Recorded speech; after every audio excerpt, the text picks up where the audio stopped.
हम मूवी के पहले सीन में देखते हैं कि कुछ प्रोटेस्टर वीज़ा ऑफिस के बाहर एहतजाज कर रहे होते हैं और वीज़ा ऑफिस के अंदर मौजूद एहलकार ये डिसाइड करते हैं कि हमें फ़ौरन से पहले चला जाना चाहिए। और कुछ साथी कहते हैं कि हम ईरानियन पुलिस का इंतज़ार नहीं कर सकते हैं। इनमें से एक शख्स कहता है कि अगर पुलिस वक्त पे ना आई या आर्मी ना आई तो ये एहतजाज करने वाले लोग अंदर आ सकते हैं और हमें नुकसान पहुंचा सकते हैं।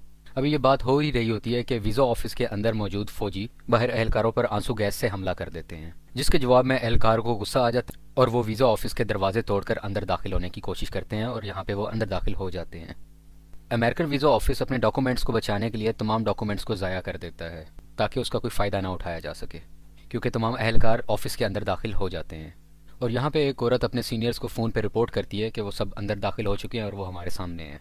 वीज़ा ऑफिस की कुछ टीम पिछले दरवाजे से निकल के बाहर मेन सड़क पर आ जाती है और वो बाहर से निकलने का रास्ता ढूंढते हैं, जबकि दूसरी तरफ उनके कुछ एहलकारों को प्रोटेस्टर ने पकड़ लिया होता है और उनके आंखों पर पट्टी लगाकर किसी नामालूम जगह पर ले जाते हैं। इस सीन में सीनियर्स डिस्कस करते हुए नजर आते हैं कि हम उन लोगों को कैसे छुड़वाएं। उसके लिए मोस्ट सीनियर ऑफिसर कहते हैं कि मैं प्रेसिडेंट से बात करता हूँ और इस बात का कोई हल निकालता हूँ। यहाँ पे हमारे मेन हीरो बेन एफ्लेक को कॉल आती है और उसको ऑफिस में बुलाया जाता है और वो ऑफिस में दाखिल होता है।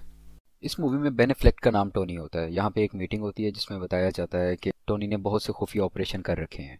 जब मुख्तलिफ ऑप्शंस को डिस्कस किया जाता है तो उसमें एक ऑप्शन ये सामने आती है कि हम उनको साइकिल्स प्रोवाइड कर दें और वो साइकिल्स पे आ जाएं, लेकिन टोनी बताता है कि वहाँ पे बहुत बर्फ़बारी है और उनके लिए सिर्फ एयरपोर्ट ही एक वाहिद रास्ता है। तो इस सीन के एंड होने तक ये डिसाइड होता है कि क्या किया जाए, कोई अच्छा प्लान है। तो वो बताते हैं कि कोई मज़ीद प्लान नहीं है। इस वक्त टोनी कहता है कि मेरे पास कोई अच्छा प्लान नहीं है और अगले सीन में वो गाड़ी पर बैठ के घर जा रहा होता है। इस सीन में टोनी अपनी बेटे से बात कर रहा होता है, जिसमें उसका बेटा उसे बताता है कि वो अपना फेवरेट चैनल देख रहा है। इस चैनल को देखते हुए टोनी को आइडिया आता है कि क्यों ना हम ईरान में फिल्म शूटिंग करने के बहाने भेस बदल कर जाया जाए। अगले सीन में टोनी अपने सीनियर्स को इसी बात के लिए कन्विंस करता है कि हम भेस बदल के जाएंगे, जिसके लिए उसके कनेक्शंस भी हैं जो कि उसकी हेल्प करेंगे। मूवी जब आगे चलती है तो टोनी के सीनियर आके कहते हैं कि तुम एलए जाओ और वहाँ के किसी मशहूर डायरेक्टर से मिलो और इस मूवी वाले प्लान को पूरा करो। इसके बाद टोनी लॉस एंजलिस जाता है और वहाँ जॉन चैम्बर से मुलाकात करता है, जिसमें वो उसे खुल के बताता है कि हम एक नकली फिल्म बनाना चाहते हैं। और जॉन चैम्बर उसे मजाक में कहता है कि तुम बिल्कुल ठीक जगह पे आ गई हो और मैं तुम्हारी हेल्प करूंगा। यहीं पे जॉन चैम्बर ये भी पूछता है कि तुम एम्बेसी में घुसोगे कैसे, तो टोनी मेंडेस यानी कि बेन एफ्लेक बताता है कि वो एम्बेसी में नहीं है, वो सब साथी तेहरान में कहीं छुपे हुए हैं। वो उसे बताता है कि मैं फिल्म के बहाने एक कवर सेटअप करना चाहता हूँ ताकि वहाँ के लोगों को कोई मुझ पर शक ना हो। यहाँ पे जॉन चैम्बर ये भी टोनी को बताता है कि हमें एक बड़ा स्टार कास्ट चाहिए जिसकी वजह से हम अपनी मूवी को आराम से कास्ट कर सकें और किसी को हमारी मूवी पे शक भी ना हो। और इसी सिलसिले में ये अगले सीन में एक बड़े एक्टर से मिलते हैं जिनको ये सारी बात बताते हैं और वो इस चीज़ के लिए राजी हो जाते हैं। अच्छी स्टोरी की तलाश में मुख्तलिफ स्क्रिप्ट के दौरान टोनी आर्गो नामी एक स्क्रिप्ट पसंद करता है जो कि एक साई-फाई मूवी स्क्रिप्ट होता है। टोनी बताता है कि हमने पोस्टर बना लिया है, स्क्रिप्ट रेडी है, पर यह काफ़ी नहीं, हमें कुछ ऐसा करना है कि सब कुछ असली लगे और किसी को भी ज़रा भी शक ना हो। और इस झूठ को बेचने के लिए ये सब प्रेस का सहारा लेते हैं, क्योंकि मीडिया की इन्फॉर्मेशन सबसे ज़्यादा रिप्यूटेबल समझी जाती है। एयरपोर्ट पर ड्रॉप करते हुए टोनी को बताया जाता है कि अगर तुम पकड़े जाते हो तो अमेरिका तुम्हें अपना सिटीजन मानने से इनकार कर देगा, जिस पर टोनी कहता है मुझे फ़र्क नहीं पड़ता। अब टोनी ईरान पहुंच जाता है जहां ऑफिसर पूछता है कि आपका यहां आने का मकसद क्या है, जिसके जवाब में बताता है कि फिल्म प्रोडक्शन, जिस पर ऑफिसर को शक होता है, पर वो टोनी की ईरान एंट्री एक्सेप्ट कर लेता है।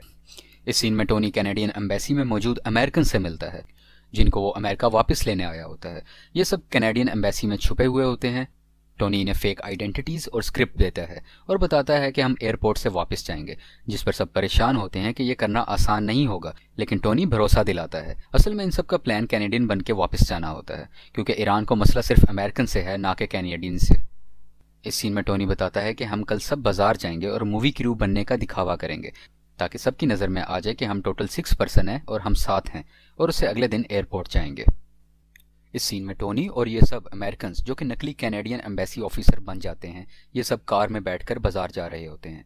जब ये सब बाजार से जा रहे होते हैं तो सब लोग इन्हें घूर रहे होते हैं।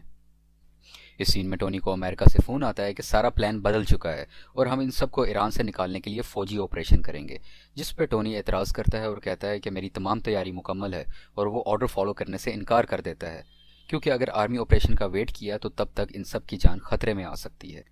अगले दिन ये सब एयरपोर्ट के लिए निकल जाते हैं। एयरपोर्ट के अंदर पहुंचते ही इनका रूटीन पैसेंजर रिकॉर्ड चेक होता है, जो कि सब ठीक आ रहा होता है क्योंकि इसकी तैयारी पहले से ही की जा चुकी थी। इस ऑफिसर को इन पर शक होता है, पर काफ़ी इन्वेस्टिगेशन और वेरिफिकेशन के बाद इन सब को जाने देता है।